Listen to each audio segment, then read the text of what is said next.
안녕하세요. 저는 키가 작은 40대 여자입니다. 제 키는 155cm를 겨우 간당간당하게 맞추는 키입니다. 우리 어머니도 키가 작은 편이라 저도 어릴 때부터 키가 작을 것이라고 예상하긴 했었는데 이 정도로 안 클 줄은 몰랐다고 하시더라고요. 먹는 것도 잘 먹고 부족함 없이 컸음에도 불구하고 유전이란 참 신기하지 않을 수 없습니다. 반면 제 남편은 엄청나게 키가 큰 사람이었어요. 사람은 자기에게 반대되는 사람에게 끌린다고 하잖아요. 그래서였을까요? 남편에게 한눈에 반해서 제가 졸졸 쫓아다녔고 결국 저에게 두 손 두 발을 닫은 남편은 저와 결혼까지 골인했습니다. 저와 남편이 연애할 시절 사람들이 뭐라고 우리 커플을 불렀는지 아세요? 바로 고목나무와 붙은 매미였습니다. 남편의 키와 제 키가 30cm나 차이 났기 때문이에요. 저와 저희 어머니의 키가 매우 작다고 했었죠. 하지만 시댁 식구들은 정말 키가 무지하게 컸었습니다. 상견례 자리에서 고개를 하늘로 치켜들고 봐야 할 정도로 키 차이가 어마무시했어요. 시부모님도 남편의 형제들도 전부 키가 크더라고요. 제가 왜 시작부터 키 이야기를 꺼냈는지 대충 짐작이 가시나요? 바로 남편이랑 연애 후 결혼을 준비하는 상견례 자리에서 시어머니께서 제 키를 가지고 불만을 가지셨기 때문이었어요. 시어머니께서는 손이 귀한 집에 시집을 와서 아들만 내리 4명을 낳으신 아주 장군 같은 사람이었습니다. 시어머니의 시부모님, 그러니까 남편의 친조부모님께서 시어머니를 엄청나게 아꼈다고 들었습니다. 기골이 장대하고 키가 커서 아들을 줄줄이 낳을 거라고 귀가 닳도록 이야기를 하셨다고 했어요. 그러면서 상견례 자리에서 저에게 한마디 하시더라고요. 사돈댁은 딸만 둘이라지요? 예, 제가 딸만 둘을 낳았습니다. 그런데 무슨 문제라도... 아닙니다. 문제는 없죠. 단지 사돈이 키가 작아서 딸만 줄줄이 낳은 것 같아서 하는 말이죠. 우리 집은 손이 귀한 집안이라 아들을 낳아야 하는데 워낙 며느리들 아이가 키가 작아서 가능할지 모르겠네요. 키랑 자식 성별이 상관이 있나요? 우리 시부모님께서 키가 크고 기골이 장대한 여자가 아들을 낳는다고 하셨거든요. 근데 우리 며느리들 아이도 160은커녕 150도 안 되어 보이니 아들을 낳을 수 있으려나? 사돈, 무슨 말씀이 그러십니까? 세상에 여자 키로 아들, 딸 가르는 법이 어디 있습니까? 우리 딸아이가 작긴 하지만 그건 자식들 성별과는 상관없다고 생각합니다. 그런데 보세요. 저는 키가 커서 아들만 넷이고 키가 작은 사돈은 딸만 둘이잖아요. 아들 없어서 말년이 든든하진 않으시겠어요? 저희 어머니는 화가 나셨는지 찬물을 벌컥벌컥 들이키셨습니다. 하지만 상견례 자리가 자리이니만큼 소란스럽게 굴진 않으셨어요. 다만 상견례가 끝나고 집으로 돌아오는 차 안에서 이 결혼을 꼭 해야겠느냐 하시며 물어보셨습니다. 사실 저는 어머니께서 제가 어릴 때 이혼하셨던 터라 아버지가 없이 컸거든요. 가뜩이나 신경 쓰일 게 많은데 시어머니께서 계속 아들, 우리 아들 하시니 걱정이 이만저만이 아니셨나 봅니다. 저도 솔직히 시어머니께서 상견례 자리에서 저런 이야기를 꺼내실 줄은 상상도 못했던지라 조금 걱정이 되긴 했고요. 아무래도 나는 영 찝찝하다. 네가 어디가 모자란 것도 아니고 키는 뭐 큰 애들은 크고 작은 애들은 작은 거지. 그게 마음대로 됐으면 무슨 세상에 키 작은 사람이 어딨어? 아휴, 엄마 너무 신경 쓰지 마. 내세울 게 그것뿐이신 분이라 그런가 봐. 어떻게 신경을 안 쓰니? 네가 그런 집으로 시집을 가겠다는데 아주 그냥 아들 하는 꼴이 영 마음에 안 든다. 내가 엄마한테 2배로 더 잘할게요. 자식 이기는 부모 없다고 저희 어머니도 마지못해 알겠다고 하셨습니다. 그렇게 저와 남편은 결혼을 준비했고 성대하게 결혼식을 마쳤습니다. 남동생이 셋이나 있는 남편은 참 성실하고 지혜로운 사람이었습니다. 저런 시어머니 밑에서 우리 남편 같은 사람이 자랐다는 게 믿겨지지 않을 만큼이요. 신혼 첫날 밤, 시어머니께서 제게 전화를 하셨습니다. 저는 아무 생각 없이 반갑게 그 전화를 받았어요. 제가 먼저 전화드리려고 했는데, 저희 이제 호텔 도착했어요. 내가 전화하기 전에 아무리 바빠도 너네가 먼저 했어야지. 내가 정말 하나하나 이렇게 신경을 써야 되겠니? 죄송해요. 결혼식 끝나고 정신이 너무 없었어요. 오늘이 좋은 날이니 여기서 그만 넘어가마. 우리 맏며느리가 키가 작아서 걱정이긴 하지만 우리 아들이 좋다고 난리를 치니 내가 좀 더 지켜볼 거야. 남편을 항상 하늘같이 섬기고 항상 복종하고 순종하며 살도록 하거라. 저는 부부는 평등한 관계라고 생각하며 살았거든요. 어머님의 그 말씀이 너무나도 어이없고 황당했지만 겉으로는 티내지 않으려고 노력했습니다. 겉으로 그런 척 못할 게 뭐가 있겠냐 하는 생각이 있었죠. 연애하며 지켜봐온 남편의 성격상 절대로 복종이니 순종이니 할 사람이 아니었거든요. 치열한 내 형제 간의 경쟁 속에서 가장 현명하고 지혜롭게 버텨온 사람이라 믿을 만했습니다. 전화를 끊고 누구냐고 묻는 남편의 질문에 저는 가림없이 전부 다 솔직하게 말했습니다. 어머님이셔. 내가 키가 작아서 걱정이라고 하시네? 정말 쓸데없는 미신이라고 생각해. 그냥 한 귀로 듣고 한 귀로 흘려. 그뿐만 아니라 나한테 항상 당신을 섬기고 복종하고 순종하며 살으라네. 부부는 평등한 관계지. 당신이 무조건 나한테 맞출 필요 없어. 그러니까 그냥 앞에선 내내 장단 맞추고 우리는 알아서 잘 살자. 제가 원하던 대로 대답해주는 남편에게 뽀뽀를 한 뒤 저희는 신혼 첫날 밤을 보냈습니다. 그렇게 신혼여행을 즐겁게 마치고 양가에 인사를 드리러 간 날 저는 또 한 번 기함을 토하고 말았죠. 친정에서는 어머니께서 상다리가 부러지게 밥을 차려주시고 혹여라도 저희가 피곤할까 이것저것 하나하나 신경을 써주셨어요. 남편도 몸둘 바를 모르겠다면서 어머니께 진심으로 감사 인사를 했고요. 저는 그런 남편과 저희 어머니를 보면서 가슴 한켠에 차오르는 뿌듯함을 숨길 수가 없더라고요. 이런 게 바로 가족이고 화합이지 하는 생각이 들었습니다. 남편 없이 혼자 고생하며 저를 키우셨던 어머니께서 든든한 사위를 맞이한 것 같다면서 매우 기뻐하셨거든요. 그렇게 분위기 좋은 상태로 시댁에 갔는데 시댁의 분위기는 심상치 않았습니다. 제가 도착하자마자 일단 절부터 하라고 하시더니 앉아서 덕담을 가장한 무리한 요구를 하셨어요.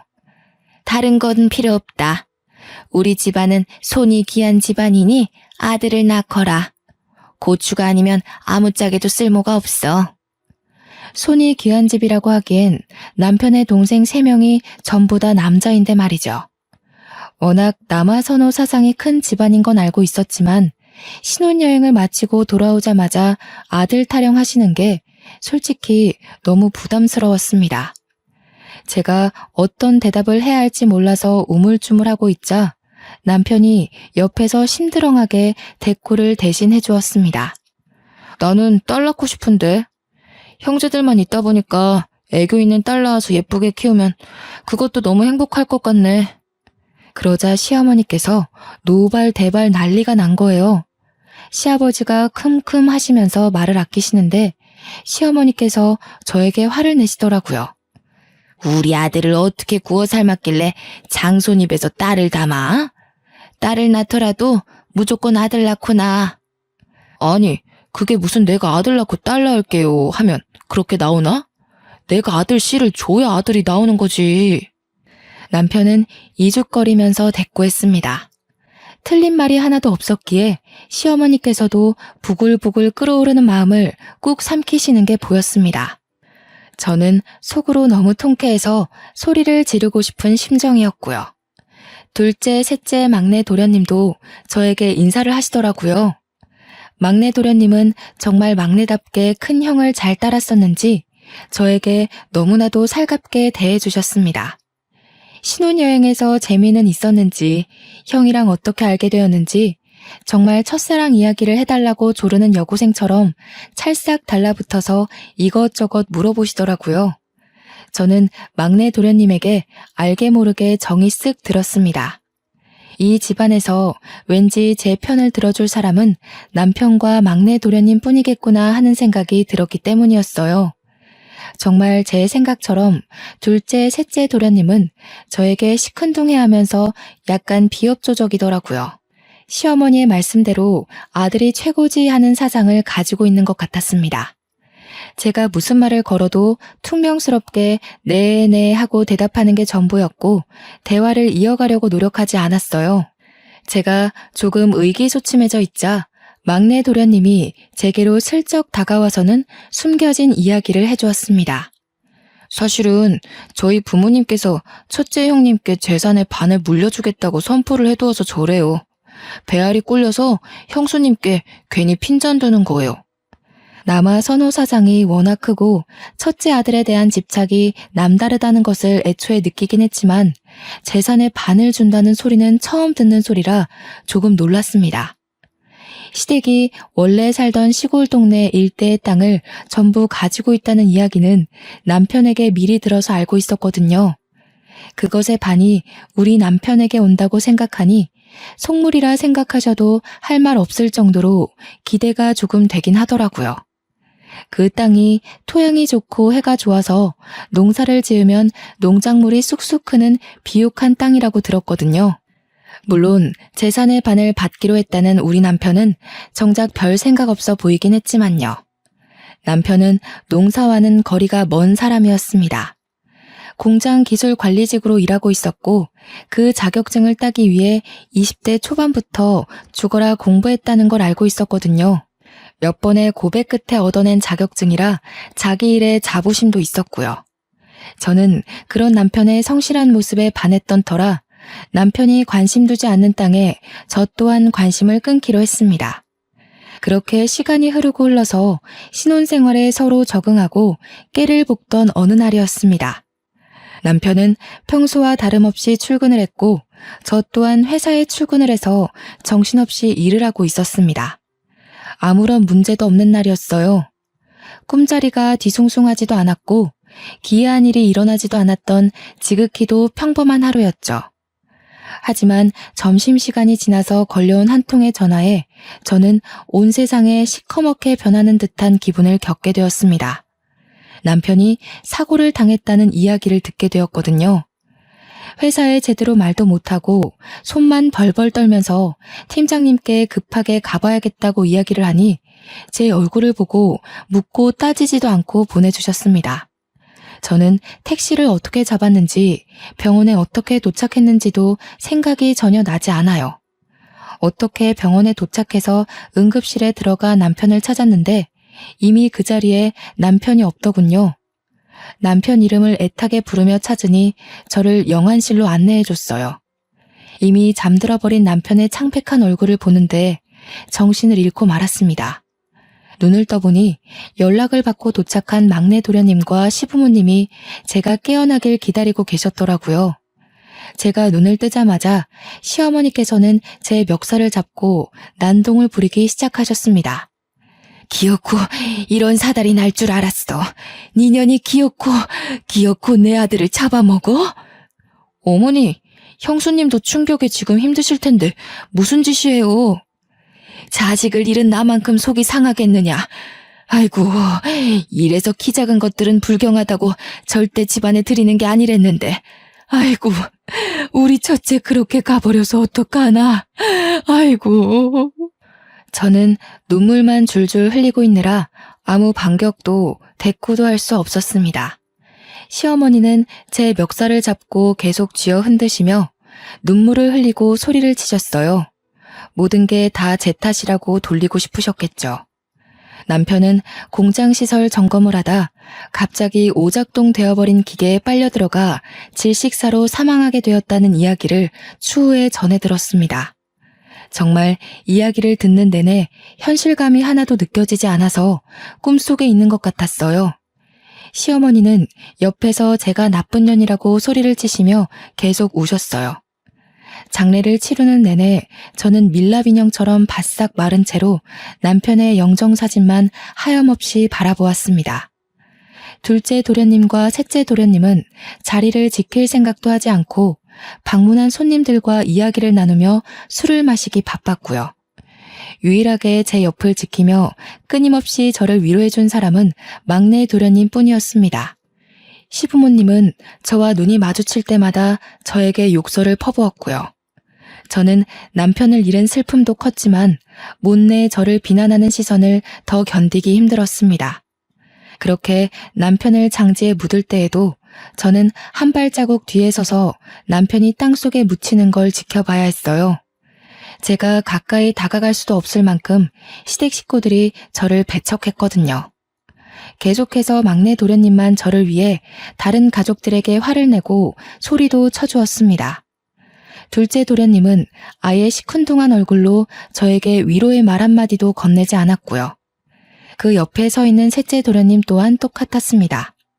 남편은 그런 동생들도 가족이라고 극진히 챙겼었는데 사람의 탈을 쓰고 저렇게 쓰레기처럼 굴어도 되나 싶더라고요.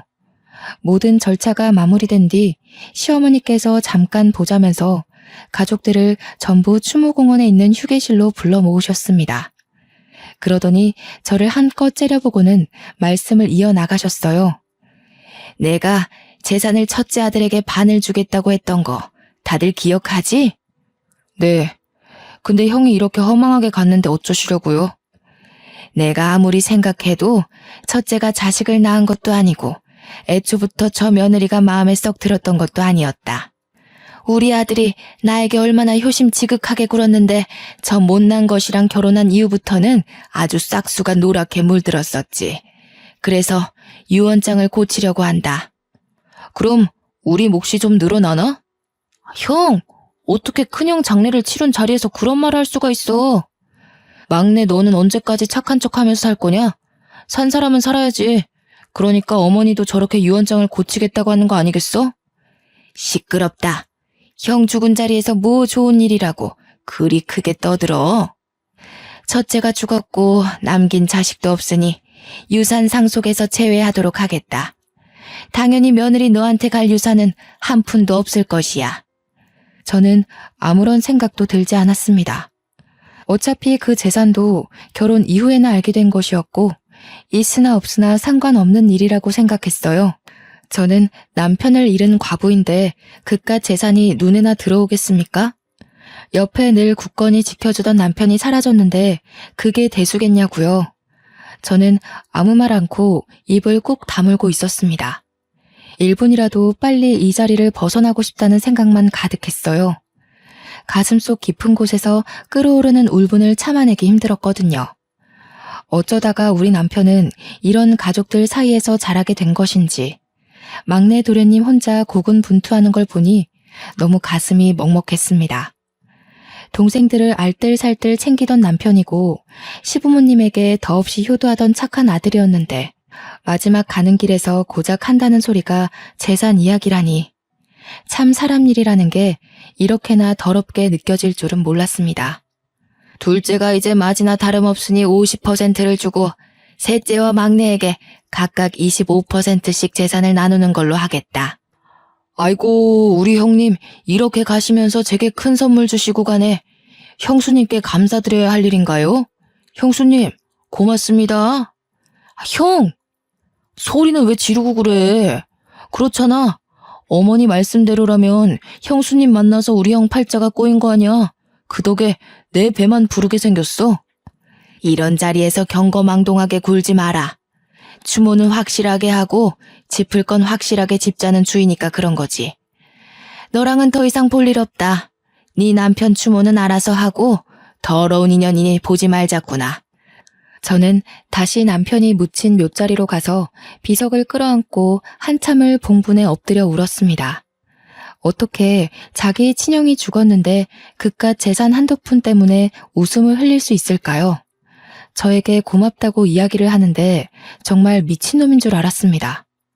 돈에 눈이 멀어 가족이고 뭐고 아무것도 보이지 않는 사람처럼 행동하는 동생들을 믿고 의지했던 남편이 너무 불쌍했어요. 하늘에서 이런 모습 보며 상처받을까봐 걱정도 되었고요. 2번 다시는 보지 말자면서 모질게 저를 내치는 시댁 식구들 사이에서 막내 도련님만 하염없이 저에게 미안해했습니다. 저는 막내 도련님에게도 아무 말도 할 수 없었습니다. 남편의 식구들에게 정말 치가 떨릴 정도로 실망했기 때문이었어요. 하지만 순환은 여기서 끝나지 않았습니다. 남편과의 추억이 담긴 물건들을 정리할 엄두가 나질 않아 집에서도 눈물바람으로 지내기를 일주일 정도 했을까요? 회사에도 휴직을 신청해야 하나 고민을 하고 있었는데 부동산에서 전화가 걸려오더군요. 저는 부동산에서 하는 이야기를 듣고 정신이 번쩍 들었습니다.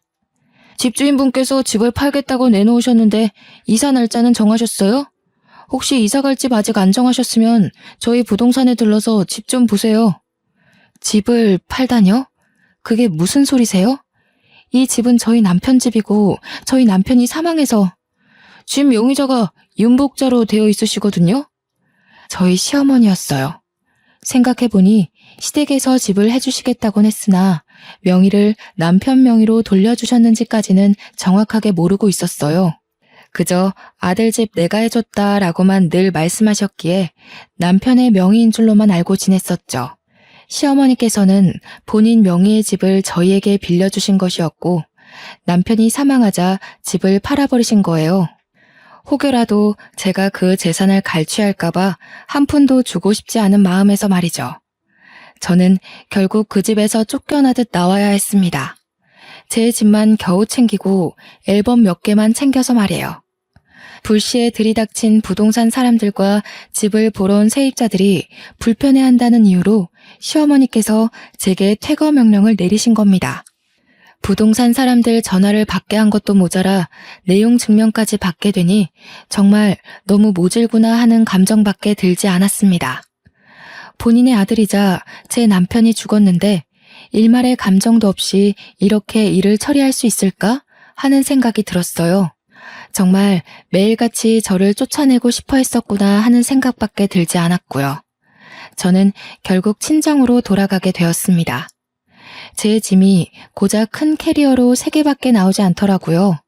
남편의 물건들, 추억이 담긴 모든 것을 시어머니께서 강제로 빼앗아 버리셨거든요.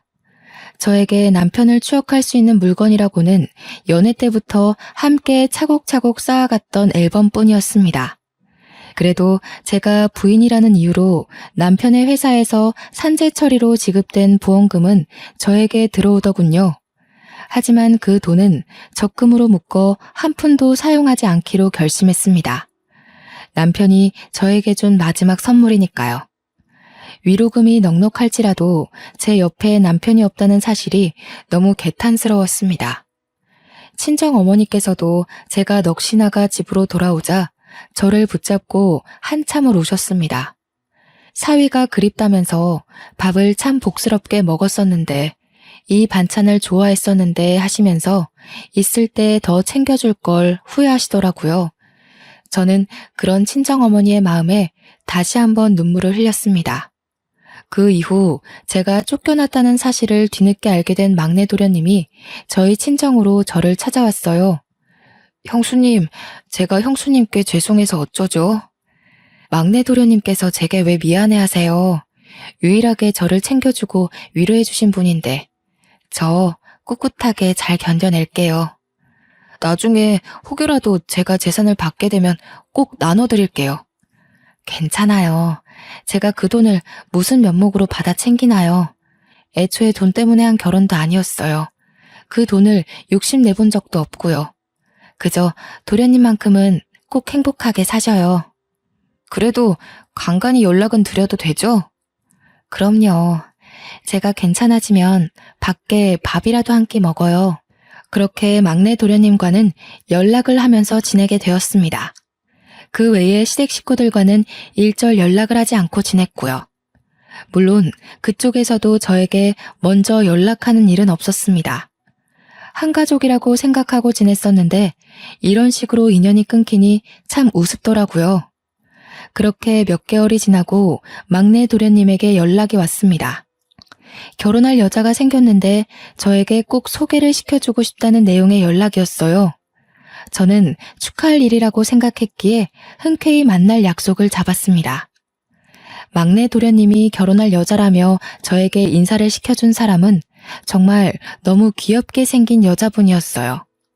저에게 이야기를 다 들었다면서 형님으로 모시고 싶다고 하길래 손사래를 쳤습니다. 그러자 막내 도련님께서 형수님은 영원히 자기의 형수님이라고 하더라고요. 형님이라고 부르고 싶어요. 이이가 얼마나 형님 칭찬을 했었는지 제가 질투가 다 날 정도였다니까요. 이제 가족이라는 인연의 끈도 끊어져 가는데 제가 그런 대우를 받아도 될지 모르겠어요. 무슨 소리를 하시는 거예요? 언제까지고 저의 큰 형님의 하나뿐인 가족이신데 그런 식으로 말씀하시면 섭섭합니다, 형수님. 늘 이렇게 마음 써줘서 너무 고맙습니다. 형님, 제가 아무리 그래도 마음 붙일 사람이 형님뿐인 것 같아요. 그러니까 저를 도와주신다 생각하시고 내치지 말아주셔요. 저는 그 고운 마음씨에 반했습니다. 끼리끼리 만난다고 둘째 도련님과 셋째 도련님은 결혼해서도 시댁에서 얼굴을 본 게 손에 꼽힐 정도였거든요. 하지만 결혼도 하기 전에 저를 찾아와 이렇게 인사까지 해주니 제가 얼마나 고마움을 느꼈겠어요? 따지고 보면 이제 가족이라 하기엔 너무 먼 사이인데도 불구하고요. 하지만 한 가지 걱정되는 부분이 있었습니다. 아담하고 귀여운 막내 동서의 키가 걱정이었어요. 아무래도 막내 도련님 또한 그 부분이 걱정인 것 같았습니다. 막내 동서의 키가 작으니 저와 같은 시집살이를 겪게 될까 무서웠던 거였겠죠.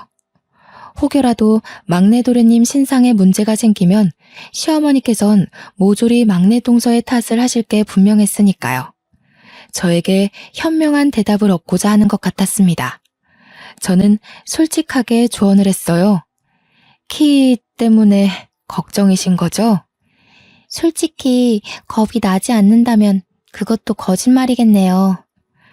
막내 도련님께서 잘 막아주시면 괜찮을 거예요. 거기다가 맏며느리도 아니니 저보다 덜할 수도 있어요.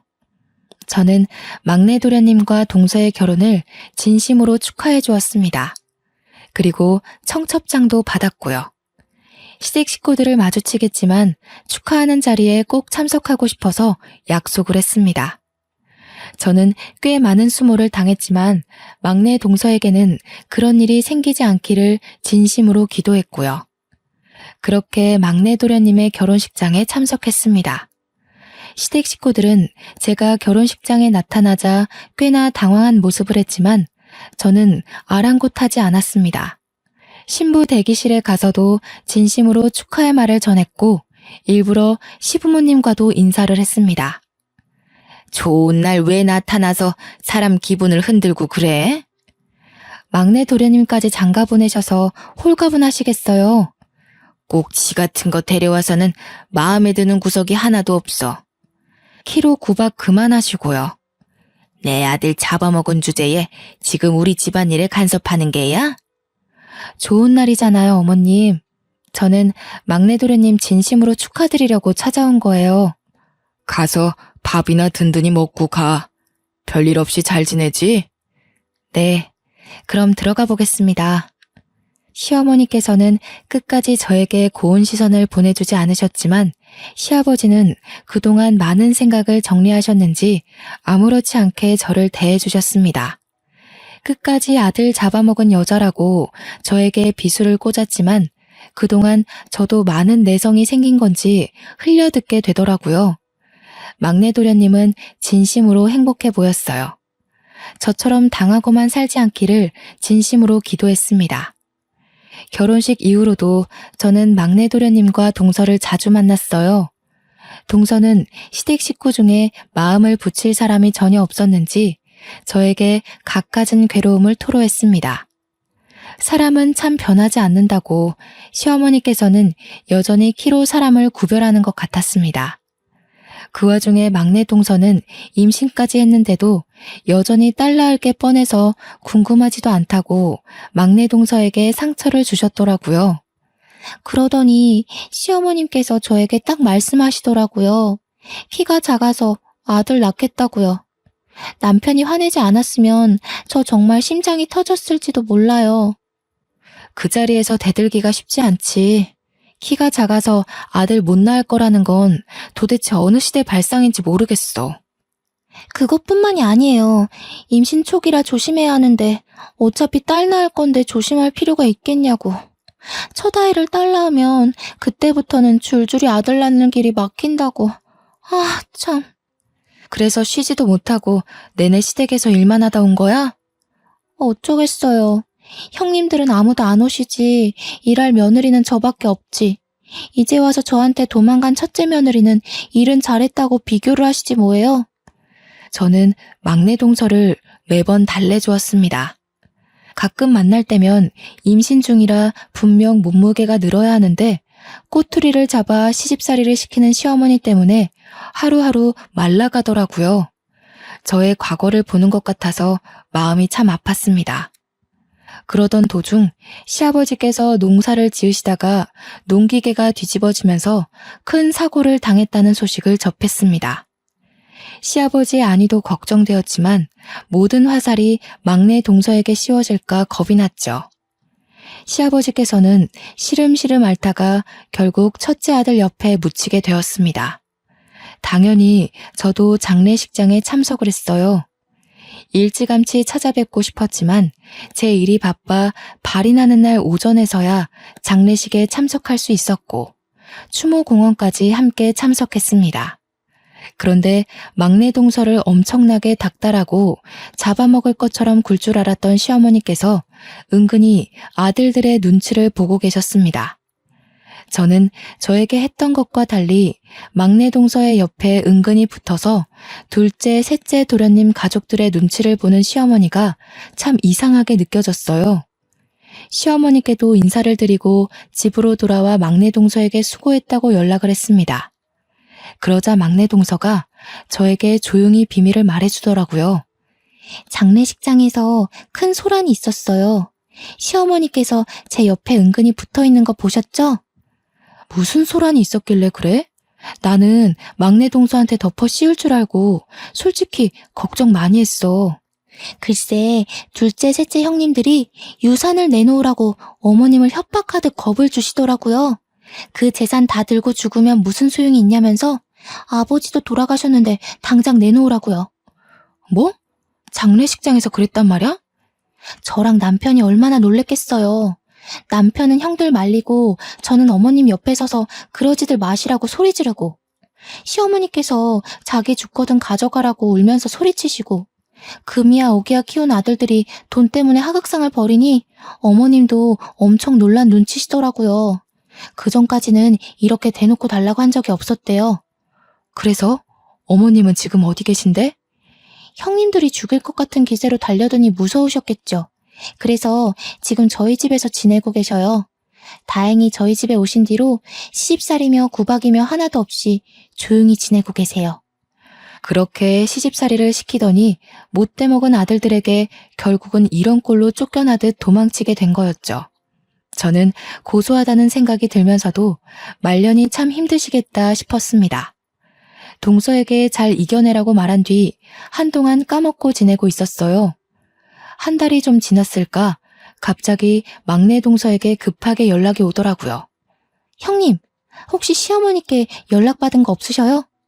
없는데? 왜? 무슨 일 있어? 제가 거의 출산이 임박해서 마지막 진료를 보러 산부인과에 갔다 온 사이에 시어머니께서 사라지셨어요. 울면서 소리치는 동서가 걱정되어 저는 집에서 일을 하고 있다가 당장 동서네 집으로 달려갔습니다. 집은 난장판이고 경찰도 와 있더라고요. 경찰은 강도 사건으로 생각하고 조사를 하고 있다고 지문이며 발자국 같은 걸 채취하고 있었습니다. 엘리베이터 CCTV 화면에 복면을 쓴 남자 둘이 동서네 집 층에 내렸고 복도 CCTV에도 문을 열고 들어온 흔적이 남아 있었습니다. 동서는 울면서 경찰의 말에 성실하게 대답을 하고 있었어요. 저는 만삭인 동서에게 무리가 갈까봐 무척이나 걱정이 되었습니다. 아, 생각났어요. 저 집에 아이가 태어날 걸 생각해서 거실이랑 안방에 홈 CCTV를 며칠 전에 설치해뒀어요. 움직임을 감지하는 CCTV라 아마 찍힌 게 있을지도 모르겠어요. 동서는 헐레벌떡 컴퓨터를 켜서 녹화된 부분이 있는지 찾아보기 시작했어요. 그러자 파일 여러 개가 있더라고요. 거실 CCTV를 확인하는데 복면을 쓴 남자 둘이서 집으로 들어와 시어머니를 막 잡아당기고 난투를 벌이고 있더라고요. 그 순간 시어머니께서 한 남자의 복면을 확 벗겨내는데 저는 정말 큰 충격을 받았습니다. 복면 밑에 숨겨진 얼굴이 둘째 도련님이었기 때문이었어요. 소식을 듣고 달려온 막내 도련님은 그 화면을 보고 화를 숨기지 못했고 경찰은 아는 사람인지 물어보았습니다.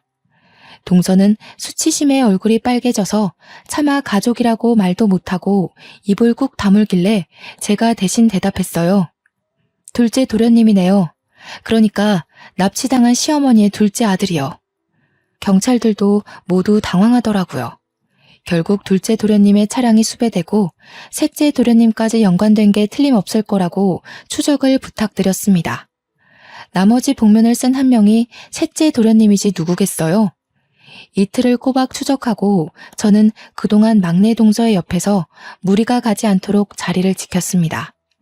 경찰이 시어머니를 찾은 것 같다는 연락을 했고 저희는 한달음에 이름도 모를 야산으로 달려갔어요. 정말 아무것도 없는 동네 야산이라고 하기엔 꽤 큰 산속에서 시어머니가 발견되었습니다. 추위에 발가락은 다 동상을 입어서 당장 응급처치가 필요한 지경이었습니다. 추위를 피하려고 낙엽 속에 들어가 체온을 높이려고 했다는데 이 추운 겨울바람에 낙엽 속에 들어가 봤자 땅이 꽁꽁 얼어있는데 무슨 소용이 있었겠습니까? 막내 동서는 그런 시어머니의 모습을 보자마자 울고 불고 난리가 났고요. 시어머니께서도 불이 나게 찾아온 저와 막내 동서 그리고 막내 도련님을 보자마자 오열을 하셨습니다. 그깟 재산이 뭐라고 하시면서 우시는데 마음이 참 불편하더라고요. 시어머니께서는 병원에서 안정을 찾고 기본적인 검사를 마친 뒤 발가락 동상 치료를 받기로 했습니다. 경찰들도 입원실에 찾아와 시어머니께 진술을 받아갔고요. 결국 둘째 도련님과 셋째 도련님은 검찰로 넘겨지게 되었습니다. 뉴스에서도 얼마나 대대적인 보도를 하던지 주위 사람들이 도련님들 이야기인 걸 모를 수가 없겠더라고요. 당연히 살인미수로 두 사람 모두 재판에 넘겨지게 되었고 유산에 눈이 멀어 버린 짓이라는 게 밝혀졌습니다. 아이러니하게도 존속 살인미수로 인하여 유산을 받을 자격 또한 박탈되었고요. 나중에 와서 둘째, 셋째 도련님들의 처가댁에서 시어머니를 찾아와 빌고 또 빌었지만 시어머니께서는 절대 용서도 합의도 없다고 못 박으시더라고요. 그날의 일로 느낀 게 많았는지 출산하러 간 막내 동서 대신 어머님 옆을 지키고 있던 저에게 넌지시 이야기를 하시더라고요. 내가 참 인생을 헛똑똑이로 살았지 뭐냐. 솔직히 그동안 키 가지고 저나 막내 동서한테 너무 하시긴 했죠. 이제 와서 내가 반성할 마음이 드는구나. 내가 이 돈 다 가져가서 어디다 쓰겠니? 막내 아들네 다 주고 툴툴 털난다. 잘 생각하셨어요. 아이도 출산하러 갔는데 큰 보탬이 될 거예요. 내가 우째 걔네만 챙기겠니? 내가 너한테도 줘야지. 괜찮습니다, 어머님. 제가 그 돈 욕심나서 결혼한 것도 아니었고. 내가 너한테 모질게 굴었던 걸 이 돈으로 용서받고자 하는 게 아니다. 그냥 내 마음이 불편해서 그래. 우리 첫째 아들 몫이다 생각하고 받아두거라. 나중에 시어머니께 이야기를 들은 막내 도련님도 제게 그 돈을 꼭 받으라고 하더라고요. 결국 저는 유산 중 10억을 상속받게 되었습니다. 막내 동서는 떡두꺼비 같은 아들을 무사히 출산하였고요. 그제서야 시어머니께서는 고작 키 때문에 며느리들을 차별하고 모질게 굴었다며 저와 막내 동서에게 진심으로 사과를 하셨습니다. 지금은 막내 도련님 댁에서 떡두꺼비 같은 손자를 키우며 행복하게 지내시고 있고요. 몇 달 전 저에게 넌지시 시어머니께서 만나는 남자는 없냐고 물어보시더라고요. 우리 첫째가 그리 황망하게 간 거야 슬프긴 하지만 너도 네 인생 살아야 하지 않겠니? 왜 만나는 남자가 하나도 없어? 저는 죽어도 우리 아들 하실 줄 알았는데 저에게 그런 말을 하실지 몰라서 조금 당황했습니다. 옆에서 막내 동서가 좋은 사람이 있다면서 선자리를 주선해도 괜찮겠냐고 끼어들었고 시어머니께서 당장 약속 잡으라며 난리를 치셨습니다. 꼭 한번 만나봤으면 좋겠다고 하더라고요. 저는 못 이기는 척 그 자리에 나갔고 막내 동서의 말대로 착한 성격에 모난데 없이 아주 둥근 사람이더라고요. 성격도 취미도 생활 패턴까지 잘 맞아서 며칠 전 결혼식을 올리고 신혼여행까지 조촐하게 다녀왔습니다. 다음 주 주말쯤 막내 동선의 집에 찾아가서 인사를 드리려고 합니다. 그동안 많이 힘들었지만 앞으로는 행복한 날만 있길 기대해 봅니다. 감사합니다.